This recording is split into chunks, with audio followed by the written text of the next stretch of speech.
Muy buenos días a todas, a todos. Les agradecemos que nos acompañen en este segundo día de actividades del Seminario Interinstitucional de Investigación, Estado, Territorio y Actores Sociales, que en esta edición está dedicado al tema de actores rurales ante la 4T, violencias y neoliberalismo.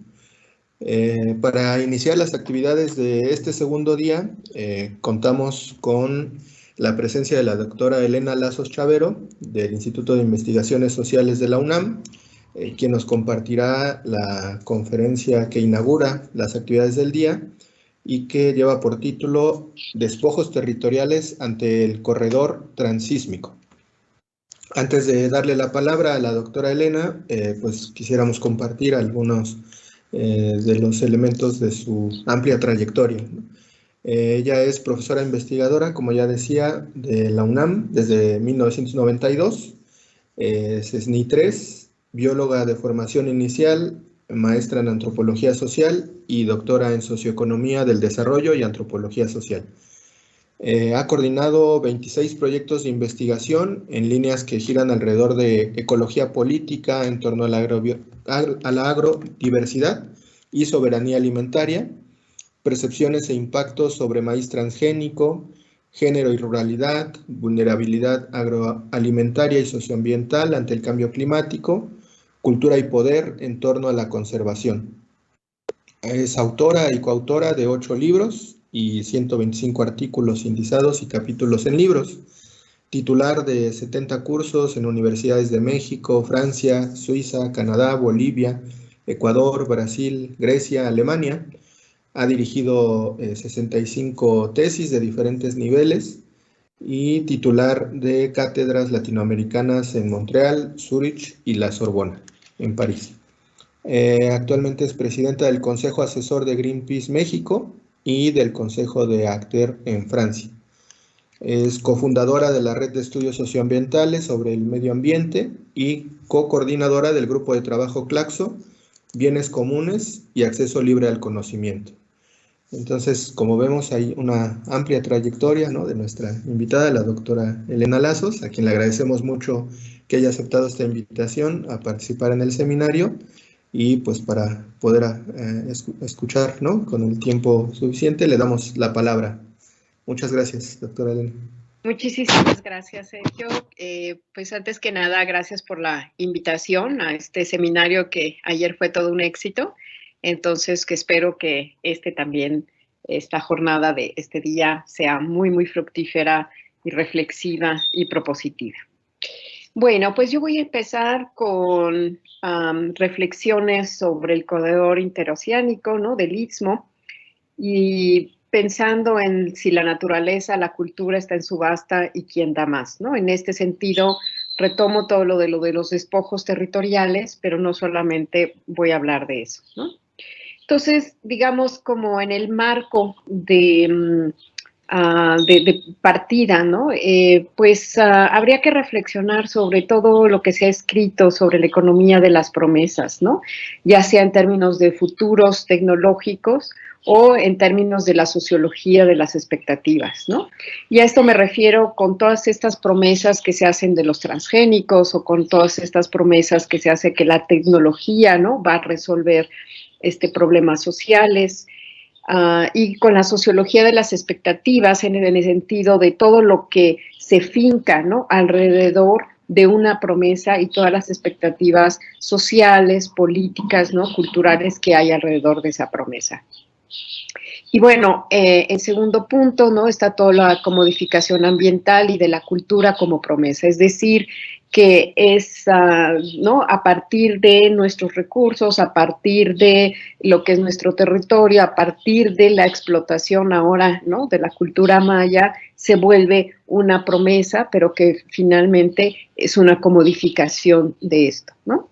Y entonces, pues es ahí donde hablamos, ¿no?, de que las promesas están basadas en ese imaginario, ¿no? Y además siempre con esa promesa de que hay una solución a nuestros problemas, ¿no? Las promesas, bueno, se prometen que deben de ser precisamente creíbles, ¿no? Pero que después estas mismas se convierten en el propio driver, ¿no? En el propio impulsor de los cambios o de las transformaciones, ¿no? Y esta importancia de las mentiras, ¿no? De las promesas de un mercado o de la permeabilidad de un imaginario del mercado, ¿no? En todo, ¿no?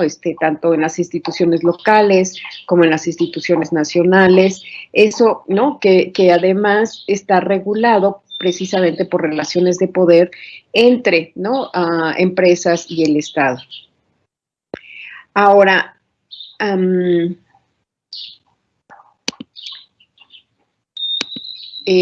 como antecedentes, ¿no? Se nos plantea el corredor interoceánico como algo nuevo, como algo que realmente está para las preocupaciones de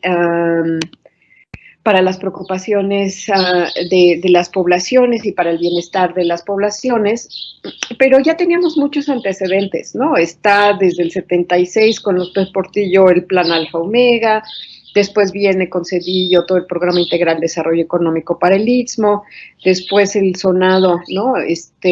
Plan Puebla-Panamá de Fox, el proyecto mesoamericano de Calderón, después todas las zonas económicas especiales de Peña Nieto y ahora el programa de desarrollo del Istmo, ¿no? Pero entonces vemos que realmente el Istmo ha estado, ¿no? En la mira de muchos de los presidentes, ¿no? Para que sea producto, ¿no? De un desarrollo y de un enclave de capital. ¿Cómo que no me está pasando? Bueno, si vemos el plan Alfa Omega, ¿no? Entonces, pues tenía, ¿no? Las intenciones de convertir al puerto de Salina Cruz en un polo industrial.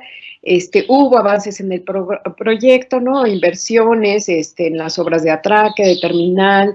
Se quería hacer toda la construcción del oleoducto Veracruz-Salina Cruz, con una inversión japonesa, ¿no? Porque había todo un proyecto de exportar crudo a Japón, se hicieron terminales, ¿no? Se quería hacer lo del parque industrial ya desde entonces, ¿no?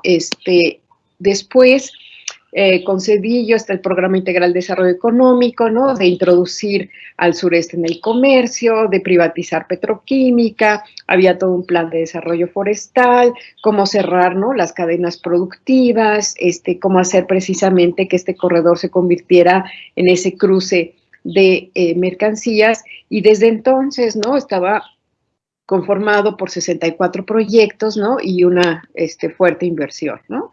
Después viene el Puebla-Panamá, y vemos, ¿no? Que precisamente resalté una de las palabras de Fox, ¿no? Las que era mejorar la calidad de los habitantes, corregir los sesgos que han afectado negativamente a la región, ¿no?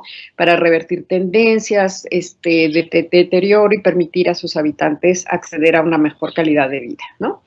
La puse aquí porque van a ser casi las mismas palabras que después vamos a encontrar en el discurso del banderazo de AMLO, ¿no?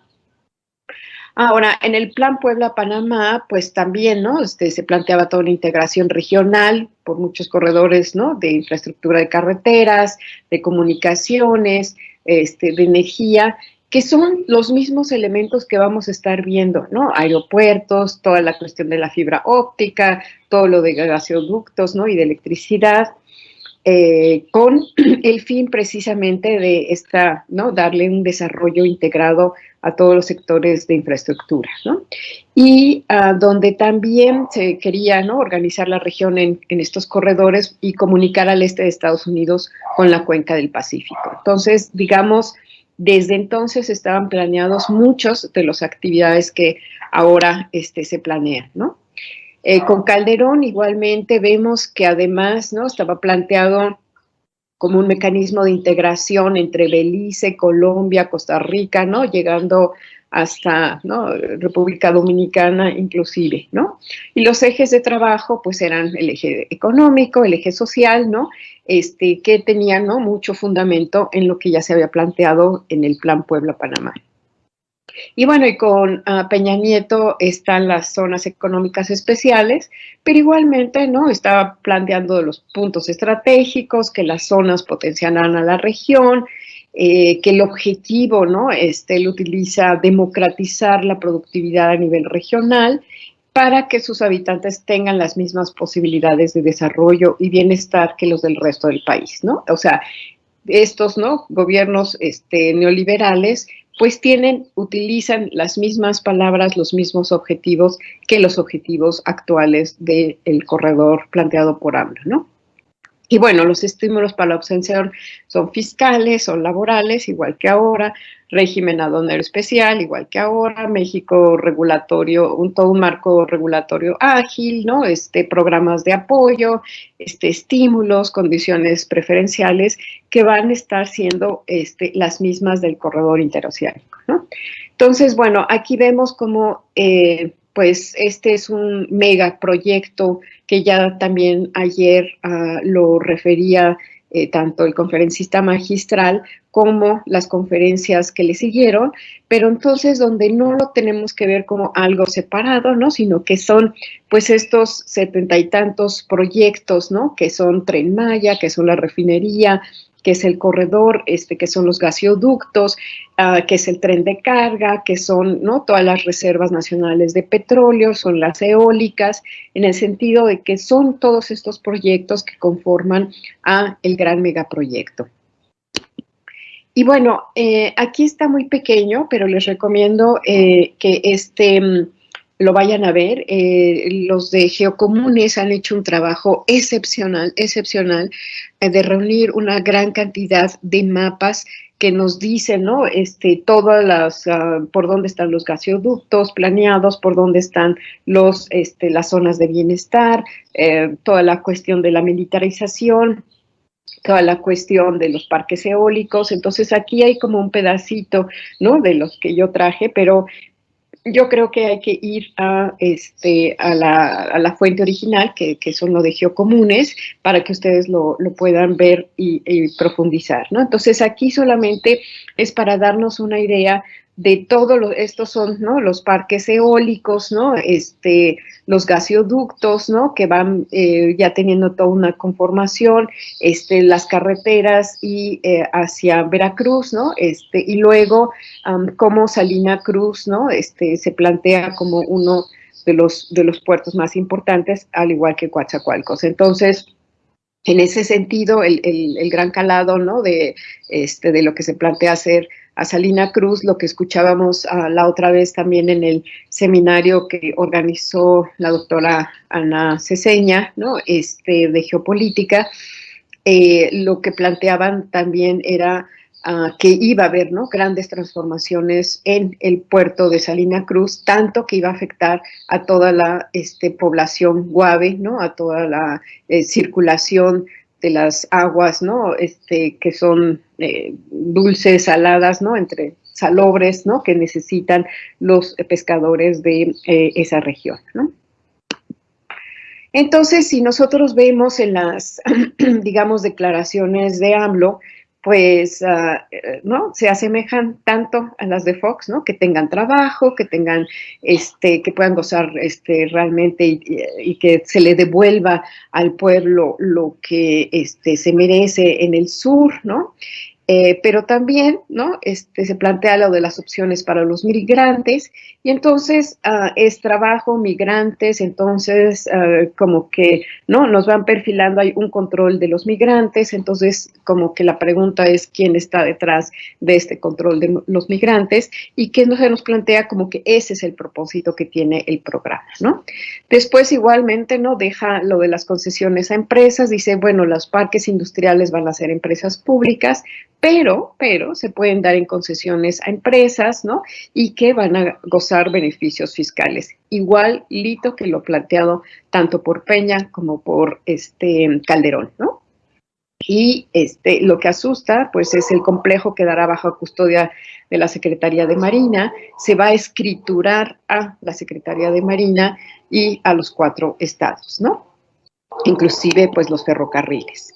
Entonces, digamos, en el discurso que da AMLO en la ceremonia de petición de perdón por los agravios al pueblo maya, que además lo da en una fecha clave para los indígenas mayas de Quintana Roo, que es el 3 de mayo, ¿no? El Día de la Cruz, y que, como ustedes saben, hacen toda una ceremonia. Entonces, AMLO pretende que todos los líderes puedan ir a escuchar su discurso, lo cual no fue así, pero en las cuales entonces ni tan siquiera en eso hay un respeto, ¿no? Por guardar el día santo, ¿no? Para los propios mayas de Quintana Roo.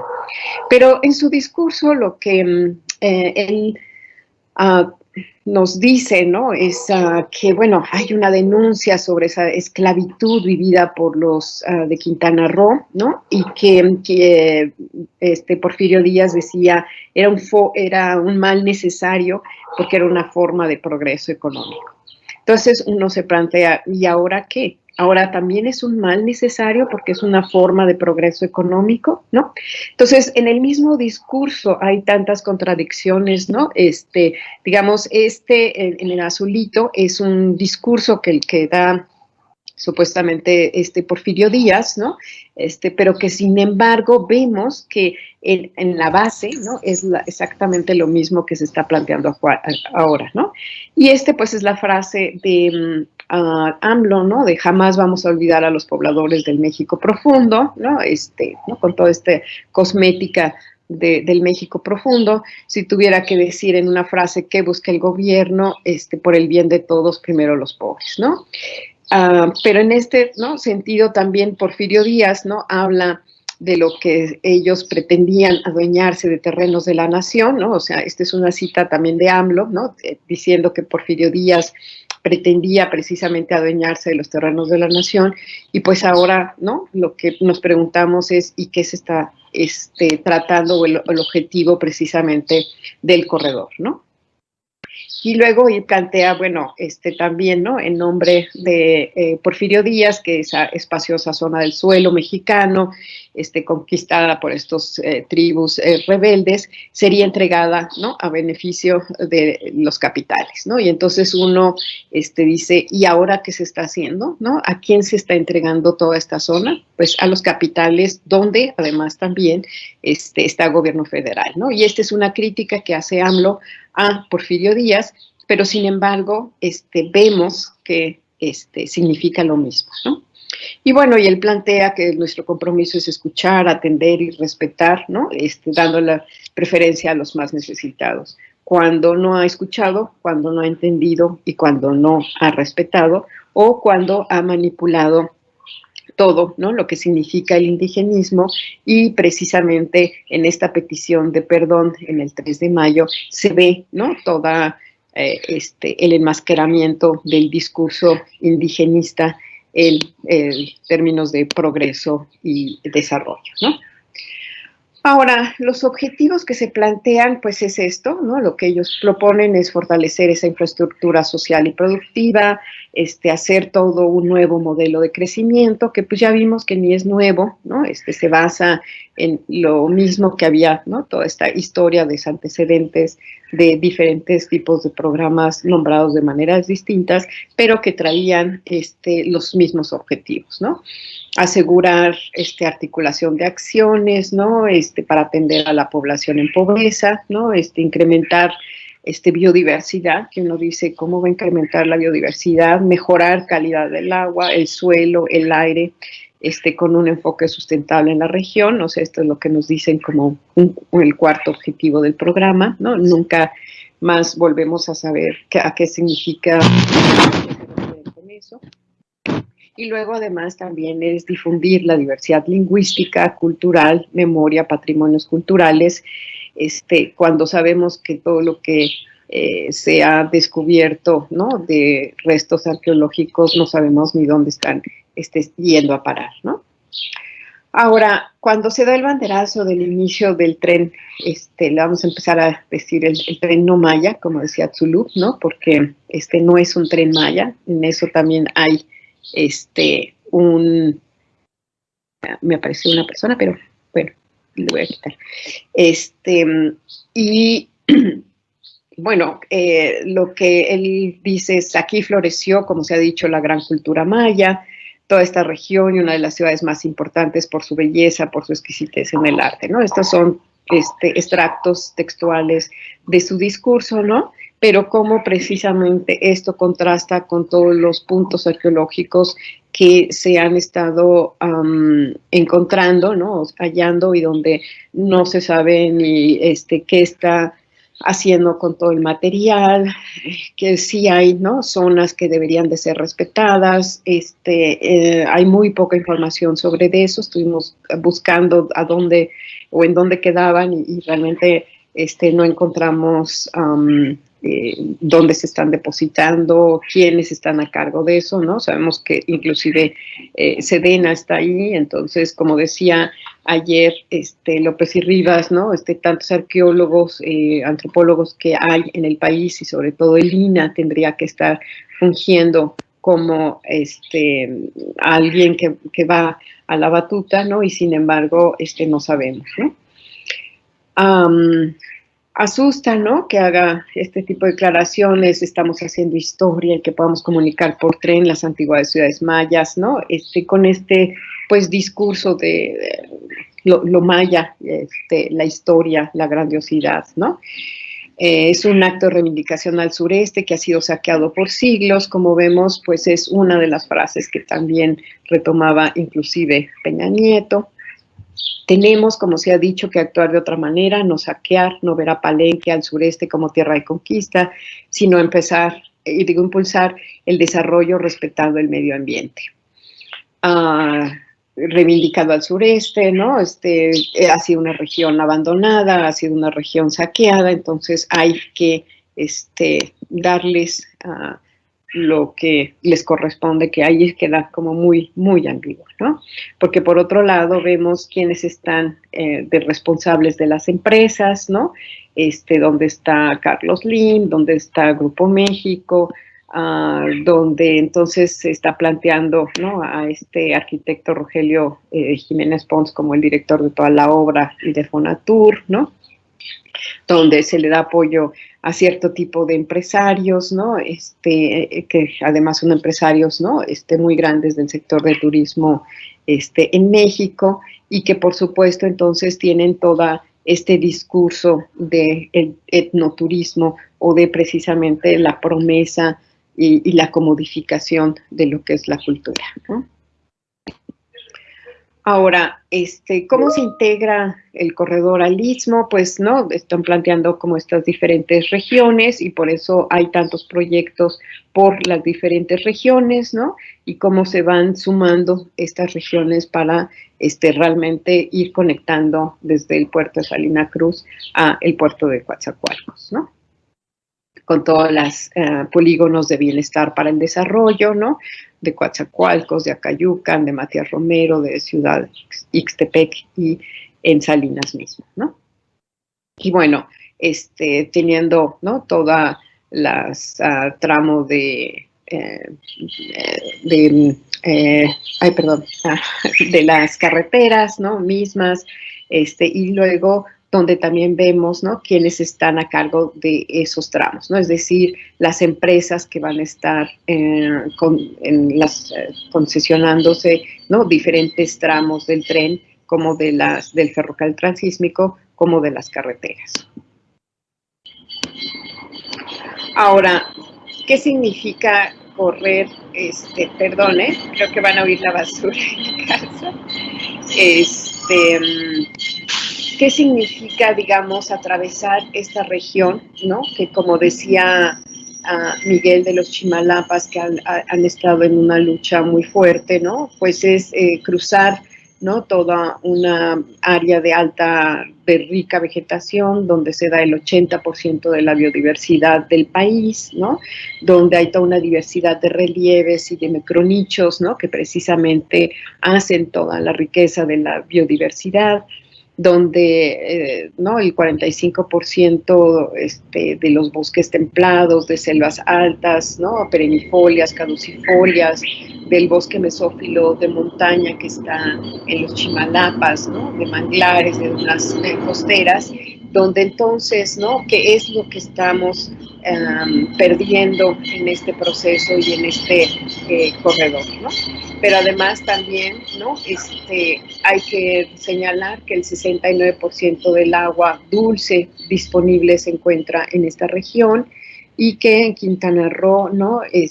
Hay alarmas rojas para salvar a los arrecifes, tanto coralino como en Bacalar, el arrecife bacteriano, y en Yucatán, pues donde vemos que también hay, ¿no? Actualmente una proliferación, ¿no? de contratos para la venta, renta de cenotes, ¿no? Donde se albergan, ¿no? Aves mamíferos de Yucatán, ¿no? Y a nivel poblacional, pues vemos, ¿no? Que se está afectando 79 municipios, ¿no?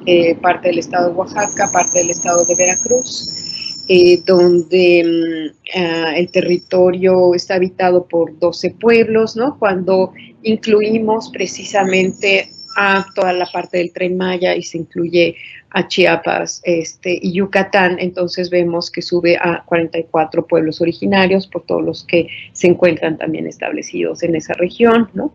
Entonces, digamos, esto es solamente del propio corredor, pero cuando vemos como lo megaproyecto, pues llega a los 44 pueblos originarios, ¿no? Afectando pues una gran cantidad de ejidos y de comunidades agrarias. Y bueno, aquí había unos datos de la población, pero están muy pequeñitos, donde, digamos, se ve en términos de las zonas más afectadas, de las zonas de amortiguamiento a 10 kilómetros o a 50 kilómetros, o donde es la zonificación municipal, pero donde vemos entonces toda la cantidad de localidades que son afectadas por concesiones mineras, por unidades económicas, ¿no? En términos también de la propia población indígena afectada. Ahora, digamos en particular ya del eje del corredor, pues hay toda una, ¿no? serie de pasos. El primer paso es como coordinar todo el corredor multimodal, ¿no? Las plataformas, con una administración única, integral, donde el objetivo es precisamente agilizar, ¿no? Esta circulación de mercancías, de intercambios y de comunicación, donde se quiere plantear como un marco muy jurídico, simplificado, pero sin embargo vemos todas las afectaciones que está habiendo y donde no ha sido claro, ¿no? Digamos, ya hubo 3 amparos que se han ganado, pero sin embargo, el que es ¿no? hacia la ciudad de Campeche, que quedó una desviación por la afectación precisamente de territorios, pero que cuando se planteaban, ¿no? por dónde y cómo iba a entrar el tren a Campeche, nunca se planteó cuántos metros a lo largo de la vía se iban a afectar. Se habían dicho al principio 10 metros, después 40, luego 120.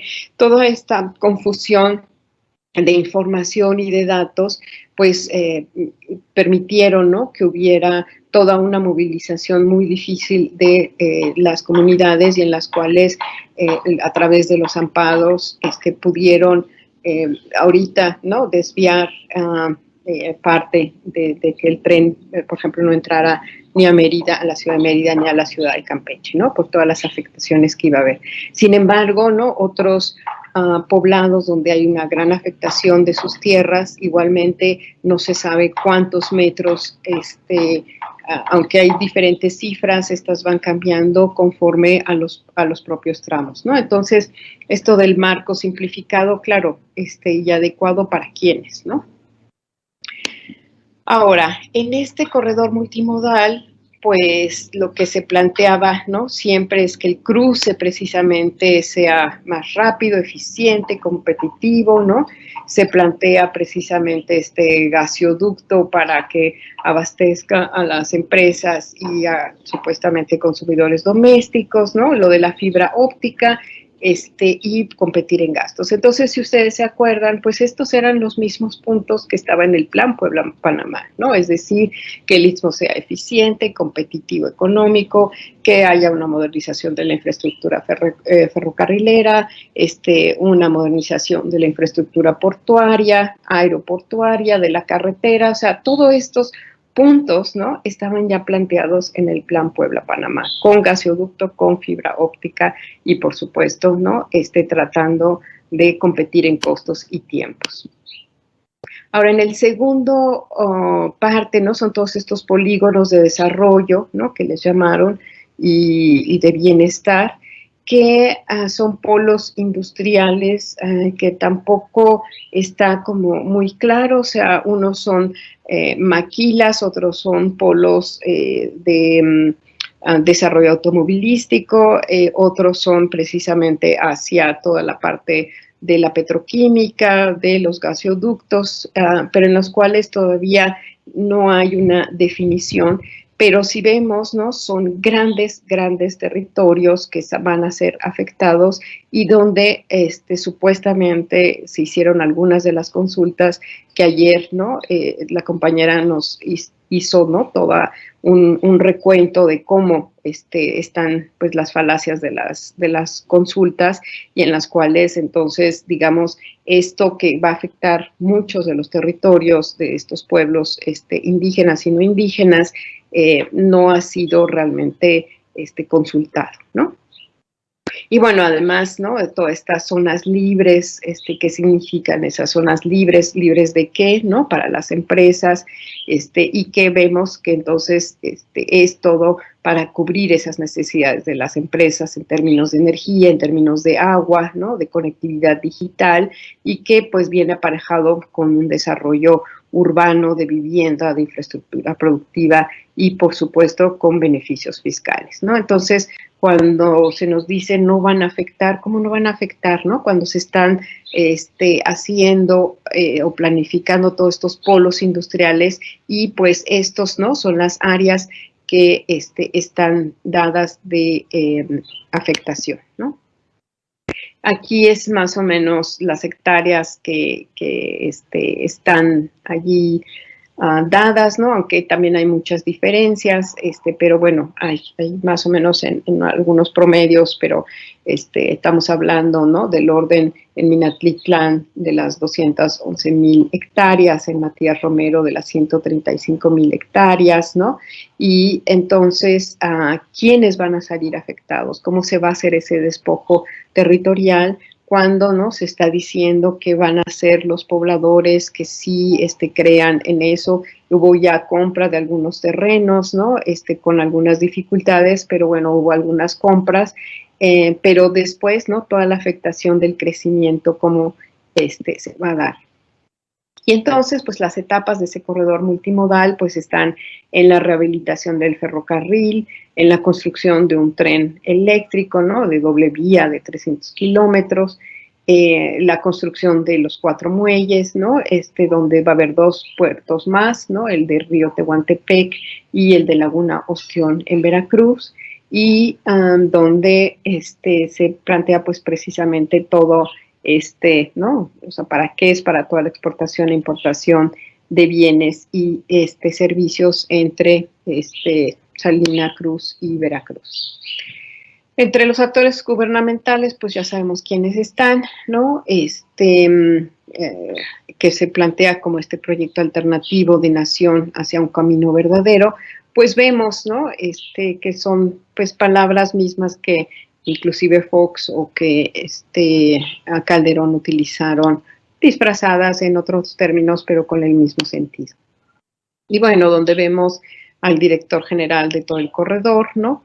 Que es director que fue director de servicios urbanos del Distrito Federal, el llamado Distrito Federal en el gobierno de AMLO del 2000 al 2006, y donde su empresa, ¿no? Tabana Banana, es la principal distribuidora de víveres en la zona de Quintana Roo, ¿no? Donde vemos a Alfonso Romo, ¿no? Que fue uno de los principales, ¿no? Dirigentes también del Plan Puebla-Panamá, funda, ¿no?, la empresa Enerol, y luego esta hace una fusión, una alianza con Cargill, ¿no?, para una inversión muy, muy alta, ¿no?, de compañías en esta región, ¿no? Bueno, y vemos todas las dependencias y entidades participantes, ¿no? Pues todas las principales, ¿no? Desde, por supuesto, la Comisión Federal de Electricidad, pero igualmente, ¿no? Desde el IMSS, INPI, SADER, y que bueno, y esto ya no lo puse, pero en esta parte de lo de SADER, Ana Deita, ¿no?, tiene toda la hipótesis de cómo se ha ido dado lo de Sembrando Vida, ¿no?, de la Secretaría de Bienestar, y que es, ¿no?, por dónde va a pasar el Tren Maya. Entonces, bueno, ella tiene una presentación excelente y un análisis sobre esto, ¿no? Ahora, ¿quiénes son las empresas constructoras? ¿No? Pues se ataca tanto a los españoles, pero pues está aquí Manuel Contreras, ¿no?, de dar a ASBI, ¿no?, como una constructora de entre Medias Aguas y Ubero, ¿no? Después está Hermes, ¿no?, el consorcio Ferromás, el COMSA, el CEF, y donde vemos que hay, ¿no?, donde está Carlos Hank, ¿no?, alianzas entre el desarrollo, ¿no? Aquí vemos los tramos a quienes están otorgadas, ¿no?, estas concesiones, a qué empresas, ¿no? Y donde también vemos que hay unas alianzas ahí entre este tipo de empresas con las eólicas españolas, ¿no?, tan criticadas por el gobierno de AMLO, ¿no? Y entonces, cuando vamos a las eólicas, igualmente vamos viendo, pues, quiénes son nuestras constructoras, qué parques están en operación, qué parques están en proyecto, y bueno, pues hay, ¿no?, todos estos, no sé si ustedes lo ven, porque a mí me sale como un cuadrito ahí negro, pero bueno, espero que salga, ¿no?, todos los parques que están en proyecto, con los datos, ¿no?, sobre la aerogeneración, ¿no?, cuánta energía lo van a hacer. Y bueno, aquí vemos a San Blas, a Tempa, ¿no?, donde ha habido toda una resistencia muy fuerte, tanto para las eólicas como para todo el corredor, ¿no? Bueno, aquí están, digamos, las capacidades, los números de parques, ¿no?, el tipo de empresas, que es, digamos, de lo que ha recogido Geocomunes, ¿no?, en el análisis del proyecto, pero donde también hay una cuestión de no saber exactamente otro tipo de empresas. Sabemos que vi unos datos, pero no tenían fuente, donde la Secretaría, ¿no?, de Marina ya también tenía parques eólicos. Entonces, bueno, habría que estar siguiendo esta pista, ¿no? Lo vi, pero como no tenía fuente no lo incluí, pero sin embargo es algo importante, ¿no? Luego, todo en el Golfo de México en manos del capital petrolero, ¿no? Esto, digo, ya viene desde atrás, pero entonces son consorcios que precisamente, ¿no?, se van ligando a gobiernos de Veracruz, a el gobierno federal, y entonces vemos cuáles son esas alianzas entre las distintas empresas, ¿no?, entre las eólicas, entre las propias petroleras, ¿no?, y a través de la construcción del tren y de la carretera, ¿no? Entonces vemos aquí toda, también es un mapa excelente, ¿no?, realizado por Geocomunes, pero vemos, ¿no?, todos los pozos petroleros, los campos de extracción, qué tanto realmente está habiendo, los ductos, ¿no?, existentes que hay con estas líneas moraditas, ¿no?, los gasoductos en proceso, ¿no?, que se están construyendo. Entonces, digamos, aquí es como para verlos con mucho más detenimiento y cuidado, pero que están accesibles en el sitio, ¿no?, de Geocomunes, pero donde nos da precisamente esa idea de transformación total de lo que ha habido, ¿no?, en Minatitlán, en Coatzacoalcos, y entonces lo que se espera, ¿no?, de las regiones más hacia Salina Cruz, ¿no?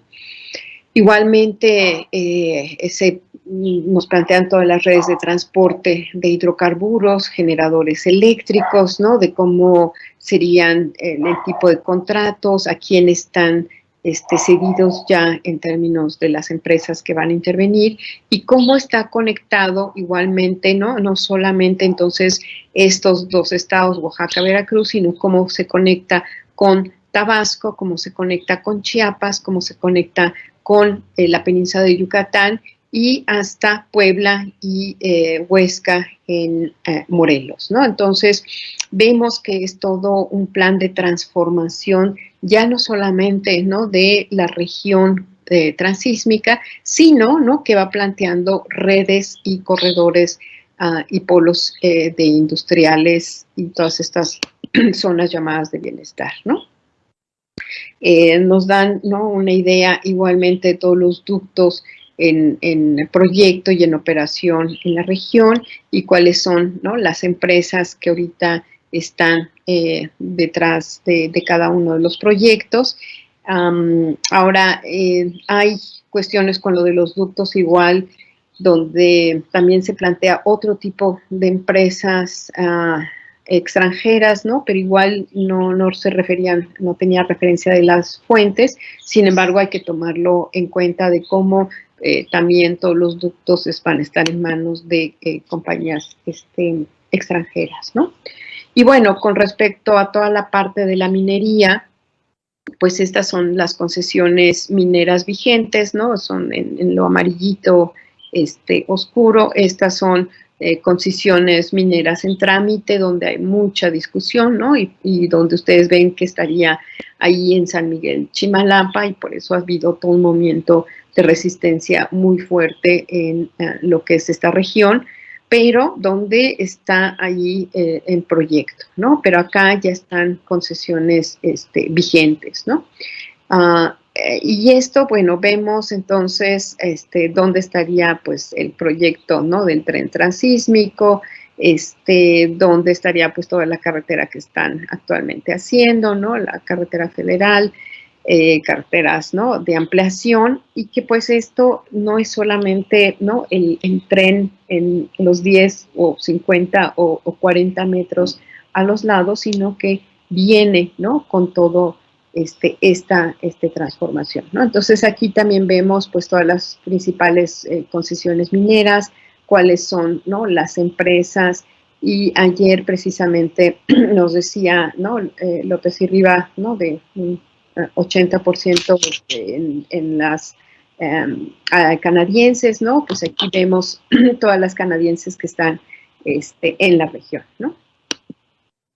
Y bueno, no solamente estamos, digamos, con un proyecto, sino a ver, resistencia.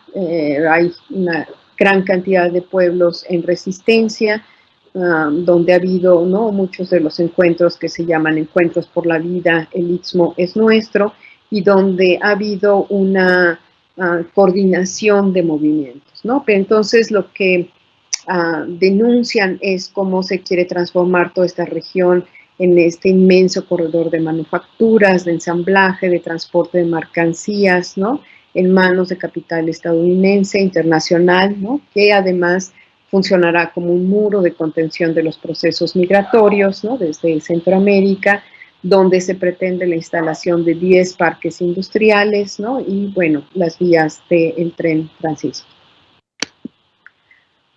Dentro de estos movimientos, ¿no?, vemos que están integrados no solamente por indígenas, pero hay una fuerte composición indígena de los Binitzá, de Icots, ¿no?, de los Zoques, ¿no?, que venían, no son nuevas, digamos, son organizaciones que estaban desde el 96 con los anteriores planes, ¿no?, de el mesoamericano, y luego el Plan Puebla-Panamá, y luego, ¿no? Entonces ya venía una organización de fondo donde precisamente querían realmente luchar por una autonomía y una autodeterminación, y que hubiera el manejo de su territorio en manos de los propios pueblos indígenas.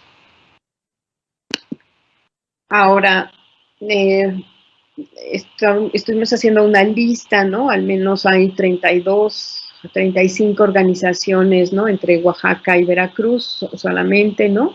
Que se encuentran movilizadas en contra del corredor, ¿no? Y lo que demandan es la cancelación del programa de desarrollo, o sea, este corredor interoceánico y sus megaproyectos, la invalidez de las consultas amañadas que ha habido, la solución a los amparos agrarios y las controversias constitucionales frente a todo tipo de invasiones, ¿no? Cese a las agresiones y a los desalojos, cancelación de las concesiones mineras, el reconocimiento de la energía eléctrica como un derecho humano y cancelación, ¿no? De subestaciones eléctricas en territorios popolucas y nahuas de la Sierra de Santa Marta en el sur de Veracruz. Entonces, digamos, estas son algunas de las demandas. Hay todas listas distintas dependiendo de las organizaciones en términos, ¿no? De sus aguas, en términos de sus tierras, en términos de sus bosques, ¿no? Ahora, la Procuraduría Agraria ha reconocido que ha habido algunas resistencias, ¿no? Pero siempre minimizando o siempre, ¿no? Siendo calificadas como estos movimientos de conservadores, ¿no? Y que están en contra del progreso, ¿no? Entonces no se ha entendido precisamente la lucha, las resistencias de lo que quieren los pueblos indígenas o las comunidades locales de esas regiones, y donde sí hay problemas, donde sí hay diferentes modelos para seguir, pero donde no ha habido precisamente procesos de concertación o procesos de claridad, ¿no? De dar información, de una buena comunicación para que haya, ¿no? Negociaciones, para que haya concertaciones, ¿no? Entonces, bueno, esto ha sido desde que empezaron las obras, ¿no? de rehabilitación, y donde vemos que ha habido diferentes tipos de movimientos para parar el tren y para, sobre todo, frenar el despojo territorial que amenazan todas estas construcciones, ¿no? Digamos, uno de los líderes, ¿no? Importantes, Constantino, como desde entonces, ¿no? Ha luchado en contra de los proyectos eólicos, y donde no han sido escuchados, y donde han generado precisamente divisiones entre las comunidades, ¿no? Divisiones mismas entre los pueblos indígenas, divisiones en las que hay enfrentamientos que, bueno, en la última matanza entre los guaves, ¿no? Se dice, y leemos otras cosas, se dicen otras cosas, y entonces hay poca claridad de lo que es la historia, ¿no? De este divisionismo provocado por la introducción de las eólicas. Y bueno, ayer también, ¿no? Se mencionó como toda esta zona ha sido altamente militarizada y va a ser altamente militarizada, ¿no? Se plantea que después de que se acabe la construcción del aeropuerto acá en el Estado de México, después todo eso se va hacia precisamente esta región. Y entonces, bueno, habíamos encontrado alrededor de 9,000 y pico de efectivos actualmente, ¿no? Sin embargo, creemos que hay muchísimo más, o sea, que es mayor el número de los militares de Guardia Nacional.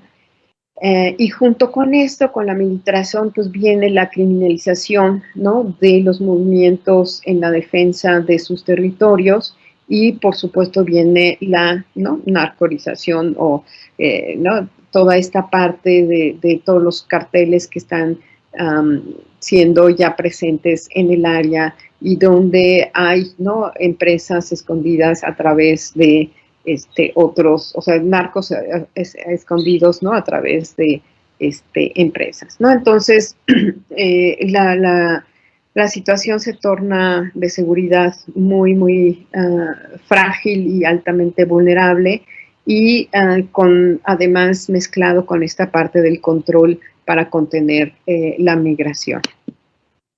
Y entonces igualmente vemos, ¿no?, todos los controles migratorios, los puntos de controles migratorios en que coinciden con polos industriales, y entonces tenemos que hacer como esta, ¿no?, relación entre este control migratorio y los puntos de después, ¿no?, de estos polos industriales.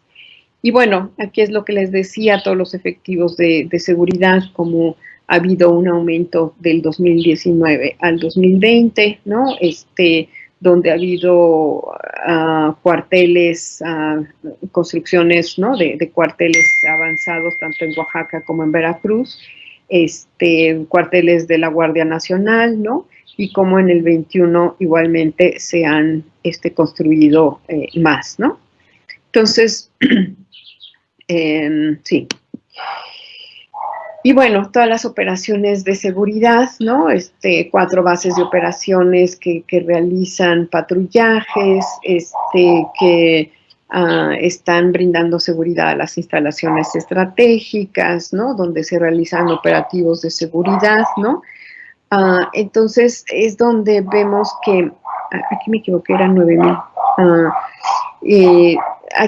Donde vemos, sí, pero bueno, donde vemos que hay una relación entre esta militarización, entre estas operaciones de seguridad y, por supuesto, ¿no?, despojos de territorio.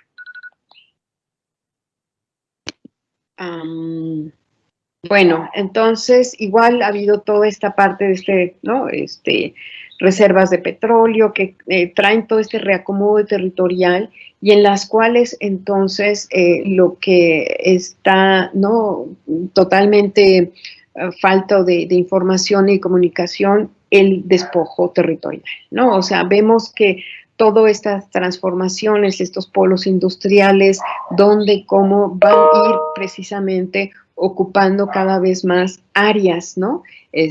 Más ejidos, más comunidades agrarias de la región. Y bueno, ya casi para terminar, pues todo el interés geopolítico que también, ¿no?, se mencionaba ayer, ¿no?, básicamente norteamericano, pero también asiático, todos los cargamentos de Asia, donde ha habido también estudios, ¿no?, sobre todo el canal de Panamá, y cuál ha sido, digamos, sí, las limitantes actuales, que inclusive, aunque han hecho nuevas inversiones para el canal, ¿no?, y un nuevo canal realmente, ¿no? Sin embargo, como habría totalmente un interés comercial, ¿no?, entre China, Estados Unidos, ¿no?, y Estados Unidos de la costa del este con Europa, ¿no? Entonces, cómo se marcan las diferentes rutas marítimas, ¿no?, que podrían estar compitiendo con la parte de Panamá. Las conectividades que hay, ¿no?, en términos de la parte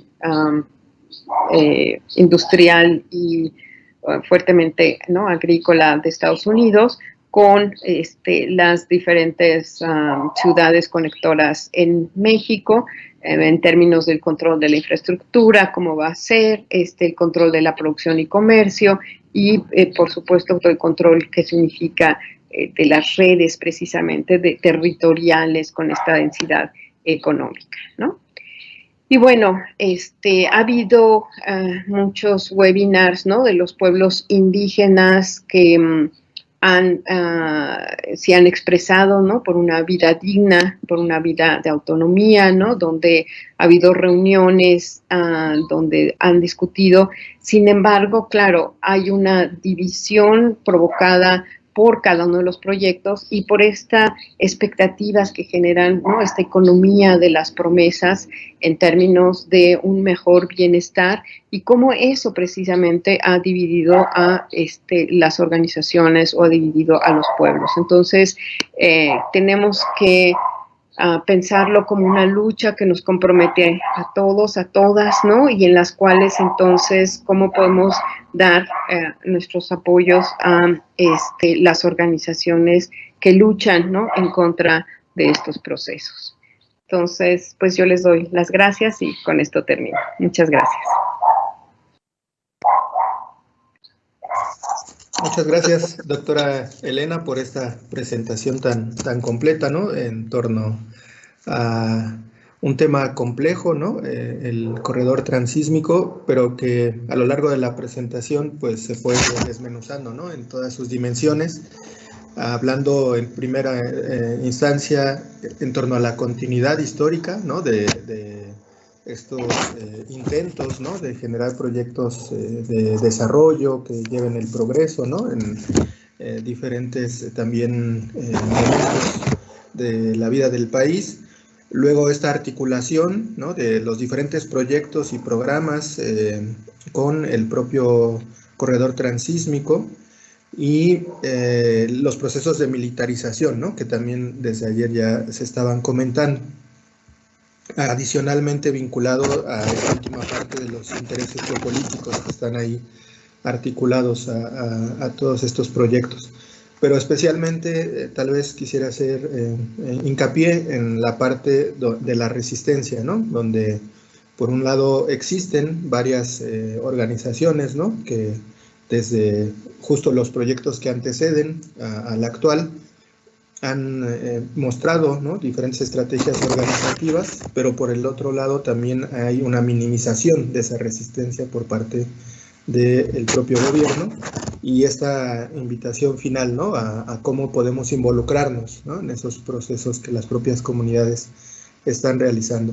Entonces, pues es una mirada muy completa, ¿no? De esta temática compleja que nos invita a la reflexión, ¿no? Y sobre todo a la acción, finalmente, con esta última parte que nos compartía.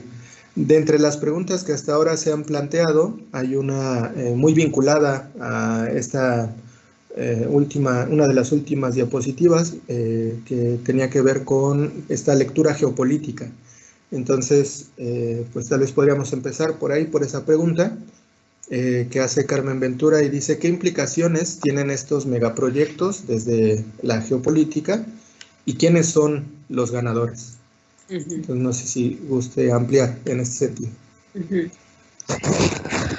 Precisamente, digamos, si vemos la historia, ¿no? De cómo ha ido desde, ¿no? Finales de los 90 con mayor fuerza, ¿no? Pero con todo luego del Plan Puebla-Panamá,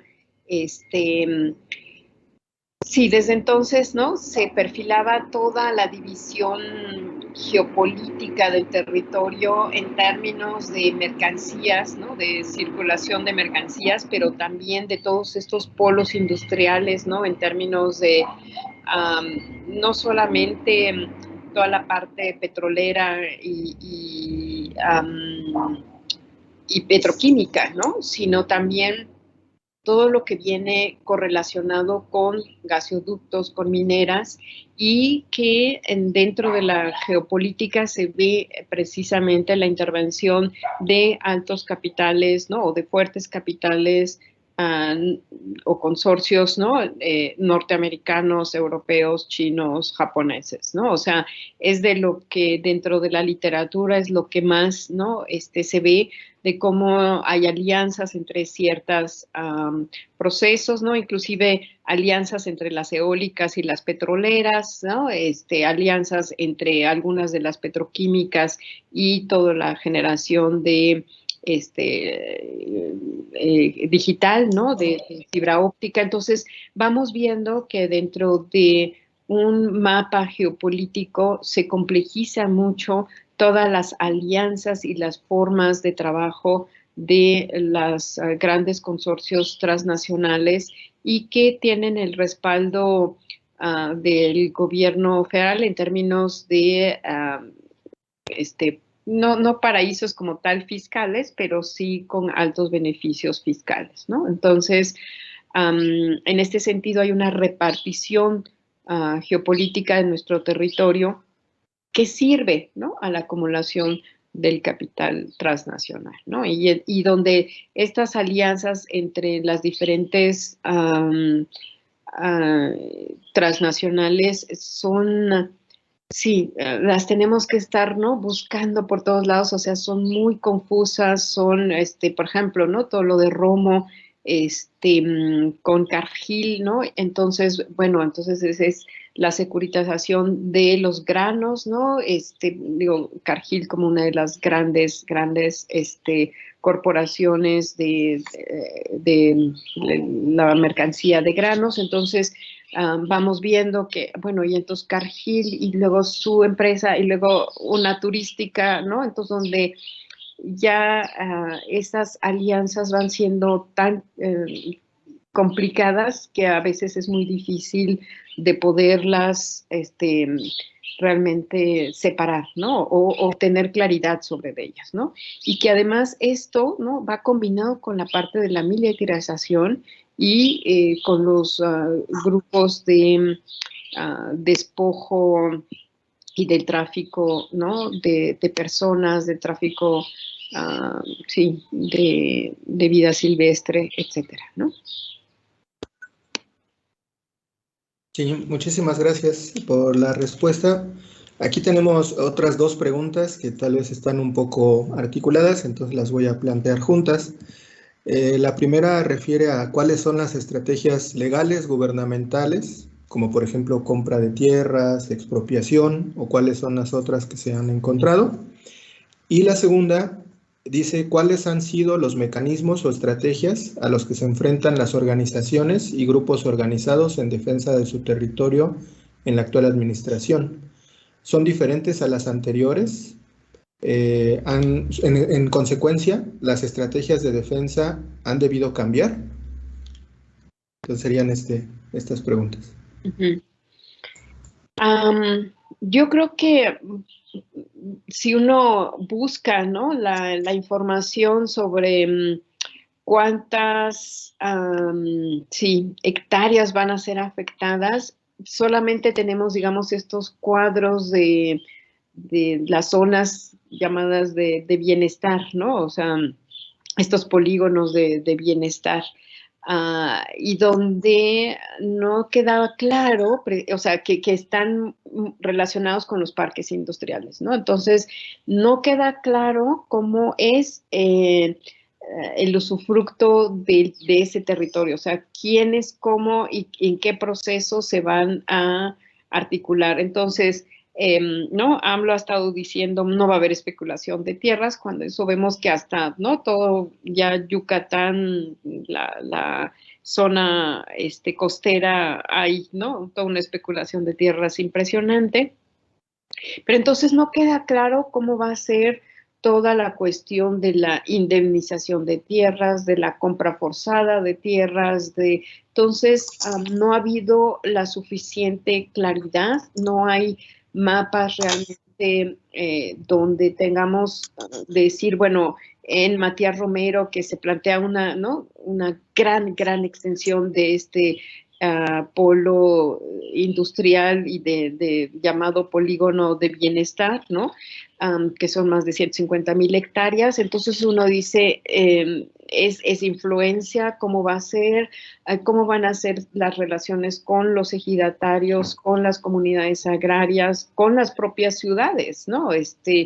Y esto es muy confuso, o sea, ha habido acuerdos entre los gobernadores, pero no queda claro precisamente cómo va a ser todo la indemnización, la compra de tierras, el despojo de tierras, ¿no? O sea, y esto es lo que preocupa mucho a las organizaciones, y voy al segundo a la segunda pregunta, en términos de la mayor preocupación de las comunidades es qué va a pasar con nuestras tierras, ¿no? O sea, cómo van a ser los mecanismos de pues usurpación de nuestras tierras, ¿no? A través de qué elementos, ¿no?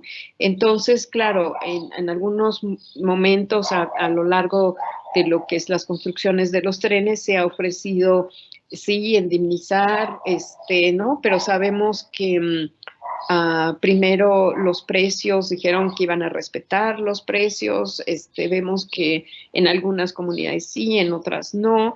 Luego no ha habido un proceso de, digamos, de liquidación formal.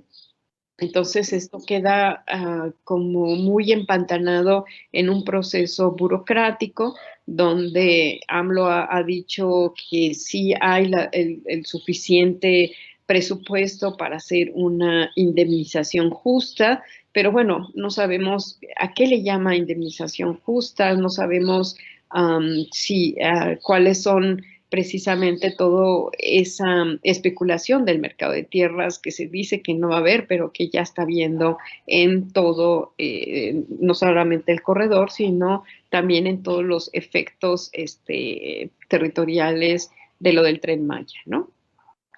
Ahora, muchas de las organizaciones tienen una historia, ¿no? Hubo ya foros de defensa del Istmo desde los 90, ¿no? Que empezaron a constituirse fuertemente en organizaciones, ¿no? La organización de mujeres donde está, ¿no? Una de las compañeras, o Juana Ramírez de la UCISONI, que también ha estado muy comprometida, ¿no? También Betina, donde ha sido desde los años 90 largas luchas, ¿no? Para poder frenar todos estos megaproyectos que se venían dando en diferentes periodos gubernamentales, ¿no? Ahora, lo que pasa con esta economía de promesas y de expectativas, pues trae toda una forma, ¿no? De dividir organizaciones, de dividir movimientos de resistencia, ¿no? Y en las cuales entonces con esta promesa de trabajos, de mejorías, de mejores comunicaciones, ¿no? Su táctica pues es la división, inclusive, ¿no? Esta cuestión, ¿no? Que ayer nos contaba y que pues sí sabíamos en términos de lo de las consultas, ¿no? De cómo se hacen este tipo de consultas y qué provocan las consultas. O sea, no solamente que podemos decir son inconstitucionales, no son reconocidas ni tan siquiera por la ONU, pero también lo que provoca a nivel de las comunidades es un divisionismo, ¿no? Un divisionismo, y con la poca información y la poca, acceso a lo que realmente hay detrás de cada uno de los proyectos y las consecuencias a corto o largo plazo, entonces las comunidades no caen en esta parte que son estrategias de esta economía de promesas, ¿no? Ha sido bastante estudiado como sociología de las expectativas, de cómo ¿no? Podemos realmente crear, ¿no? Estos divisionismos en las poblaciones por esta forma, ¿no? De plantear las cosas en términos de estas promesas y de estas expectativas, ¿no? Y entonces, con esta forma, ¿no? Tan colonial de llegar y de decir nosotros, ¿no? Vamos a reparar el daño hecho por tantos años a los pueblos indígenas, ¿no? Entonces vamos a reparar en traer polos industriales. Claro, hay todo un discurso de transformación que para algunos pueblos, ¿no? Bajo alta vulnerabilidad, pueden ser una expectativa de bienestar, ¿no? Y entonces es ahí donde hay rupturas o hay fracturas en los movimientos de resistencia, ¿no?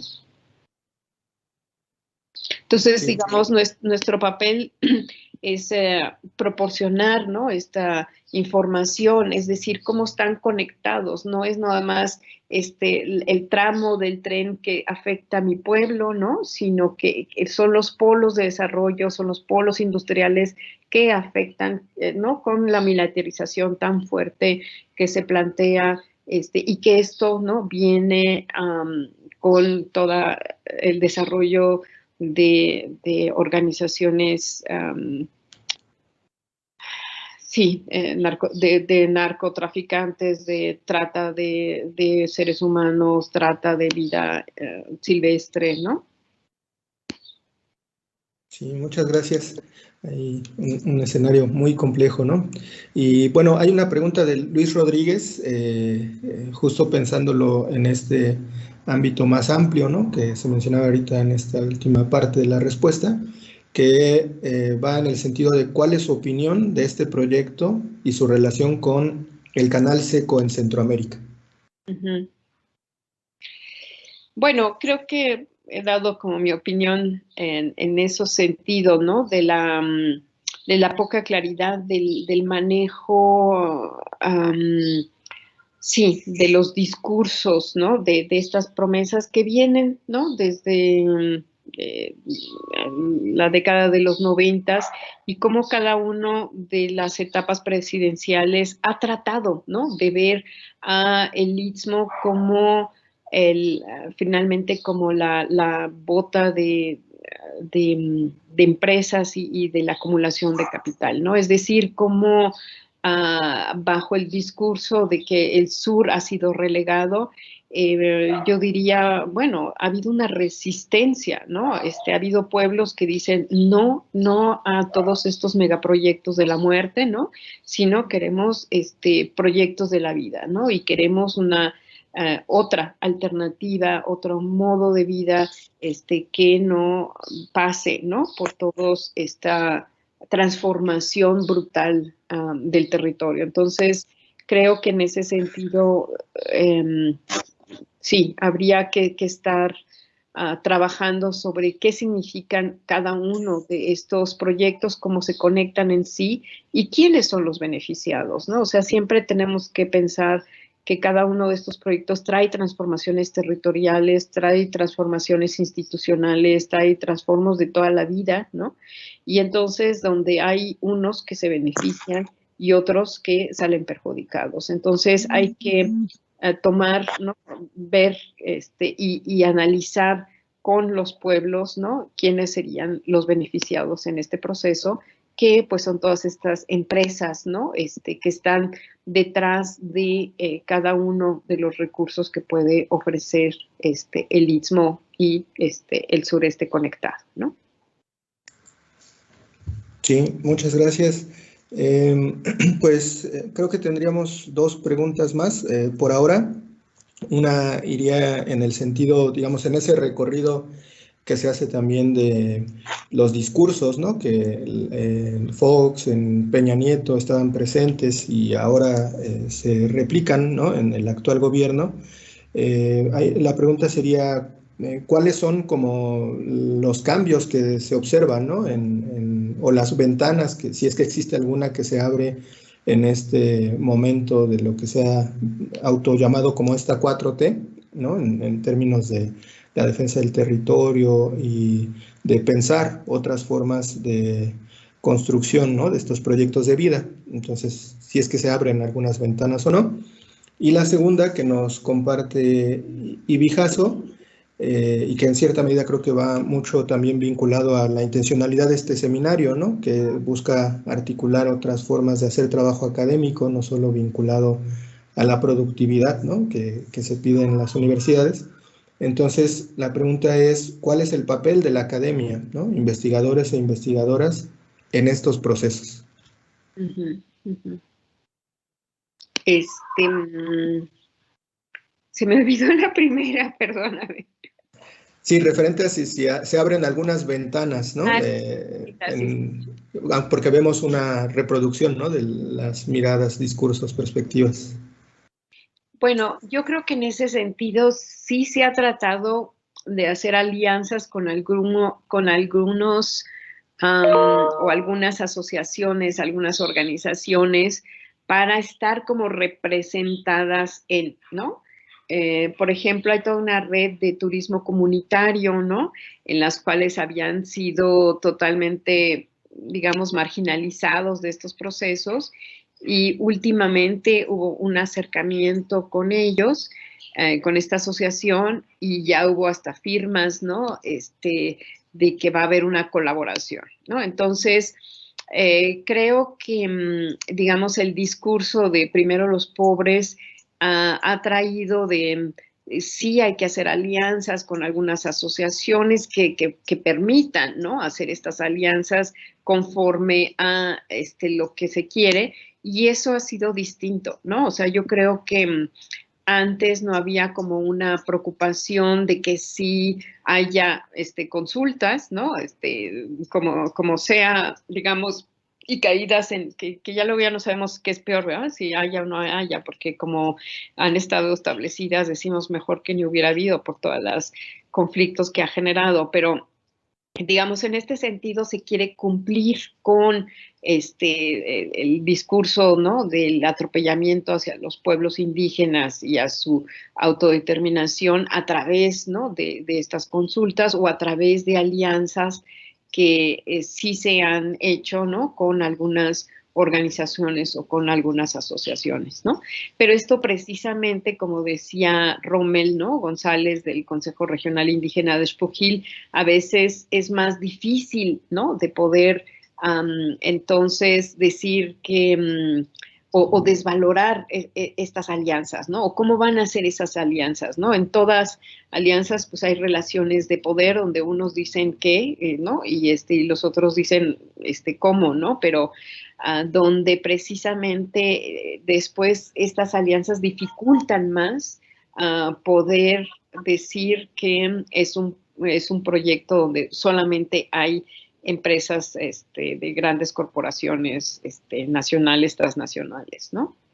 Entonces yo creo que ha habido todo un discurso que empantana y que maquilla todo este atropellamiento de los pueblos indígenas, ¿no? El haber hecho, digamos, ido a pedir perdón en un 3 de mayo, ahí vemos, ¿no? O sea, cómo el pedir perdón que digamos, para algunos de los líderes dijeron, bueno, está bien, ¿no? Para otros dijeron, no, ni vamos, ¿no? Porque es un amarre discursivo que no vamos a caer en eso, ¿no? Entonces yo creo que sí hay una cuestión ahí de dar trabajo, de cómo hacer el trabajo, ¿no? Pero también hay todo Mañana.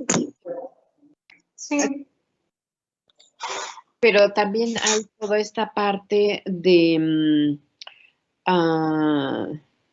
sí, de conflictos intracomunitarios que puede ser muy fuerte, ¿no? O sea, en términos de lo que vemos con las eólicas, ¿no? Cómo precisamente toda la reforma del 92 permitió la venta, ¿no?, de tierras sin que pase por las comisariados ejidales o por, ¿no?, bienes comunales, y en las cuales ya cada quien, ¿no?, hay una parcelación tan fuerte que entonces cada quien puede vender su pedacito y hacer, ¿no?, consorcios o convenios directamente ya sin que pasen por la venia de la asamblea, que ya en muchos lugares ni tan siquiera hay asambleas comunitarias, ¿no? Entonces yo creo que hay otra situación política de las comunidades y hay otra, ¿no?, con respecto a este proyecto de AMLO de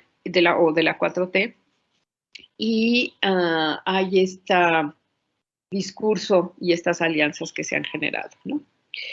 Ahora, con respecto al papel de los académicos, sí, yo creo que nos toca primero, ¿no?, pensar que la lucha es común, ¿no?, que tenemos una lucha común, y que tendríamos que tener el papel de una mejor difusión de los procesos. Si nos cuesta trabajo encontrar algunos datos con algunas referencias, ¿no?, es mucho más difícil para las comunidades tener esa claridad, primero, de la información misma, porque está tan confusa, ¿no?, porque está tan entreverada, porque si uno lo pide, dicen que es cuestiones de Estado y que no se pueden revelar, ¿no? Por ejemplo, todo lo de la militarización, tenemos datos que unos dicen 11,000, 9,000, los otros ya están en 70,000, o sea, ¿cómo manejamos esas fuentes de información, ¿no? pero también es en términos de ver a nivel territorial, a nivel espacial, qué es todo lo que se va a cambiar, ¿no? O sea, se puede decir va a haber trabajo y claro, entonces es una atracción para las comunidades de que va a haber trabajo, que no van a tener que migrar hacia el norte, ¿no? Sin embargo, ¿qué tipo de trabajo? ¿A dónde van a poder tener acceso? ¿No? ¿A qué nivel van a tener acceso en esta, ¿no? mercado laboral? Y donde tenemos que informar de los impactos territoriales a mayor escala, ¿no? Y cómo están conectados, ¿no? Porque a veces que se puede pensar que lo del Istmo es el Istmo, ¿no? Con sus preocupaciones y Coatzacoalcos, pues allá que hagan su lucha. Y no, son procesos que están completamente unidos y en las cuales habría que tener un papel académico en ese tipo de discusión, de información, de grupos de reflexión con las organizaciones o con los pueblos, ¿no? Involucrados, sí. Sí, muchísimas gracias. Justo decía hace un momento que en buena medida esta mirada, ¿no? Coincide con la propia del seminario, ¿no? En donde la intención es que los trabajos que se realizan pues puedan servir, ¿no? directamente a las personas con las que trabajamos, ¿no? En esta ampliación, ¿no? Como se decía ahora, de información que no siempre se tiene a la mano, ¿no? Pero también de cuestionarse, ¿no? colectivamente, pues las supuestas ventajas, ¿no? de proyectos como el que ahora nos convoca en la presentación que nos hacía. Y bueno, tenemos ahí dos preguntas más, creo que con esas podríamos cerrar, dado el tiempo. Desde la página de Facebook, donde también se está transmitiendo en vivo, nos preguntan, ¿se ha presentado el Plan de Desarrollo Integral para Salvador, Guatemala, Honduras y el sur-sureste de México, donde se han articulado una serie de acciones de cooperación internacional? Me hace creer que las acciones en favor de defensa de territorios por parte de estas organizaciones de la sociedad civil nuevamente va a quedar relegada por el propio discurso. Ahora que menciona que es posible pensar en el papel de estas organizaciones, me gustaría saber qué piensa respecto al papel de la OSC en la propia cooperación sur-sur.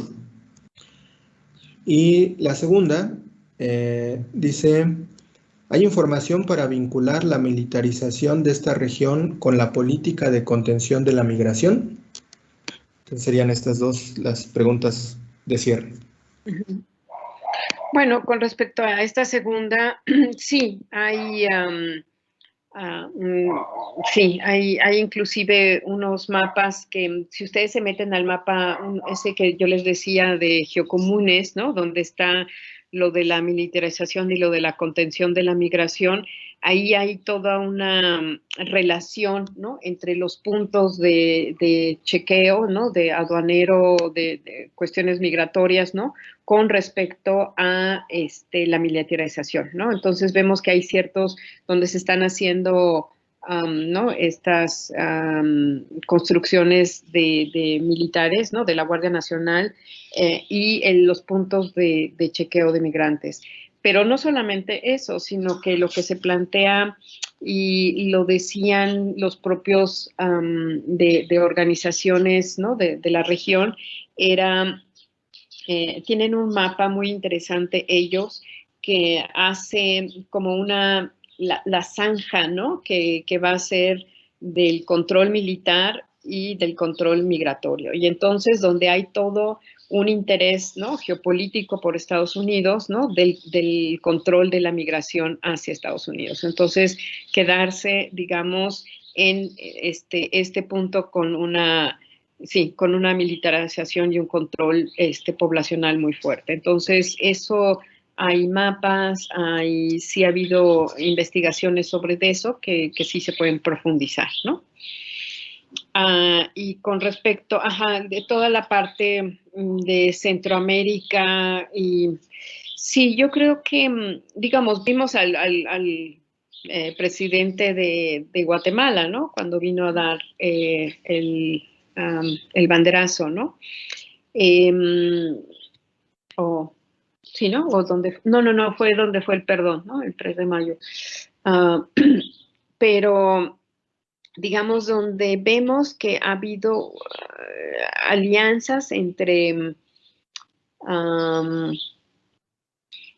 sí, a nivel político, pero donde no es claro todas las relaciones de poder entre los diferentes países y el control, digamos, del capital y de la migración. Es decir, donde los capitales siguen siendo más a niveles transnacionales, ¿no? Donde vemos capitales europeos, capitales canadienses con las mineras, capitales norteamericanos, y donde, digamos, la inserción de Centroamérica no está clara en términos de sus propios empresas o de sus propios capitales mismos, ¿no?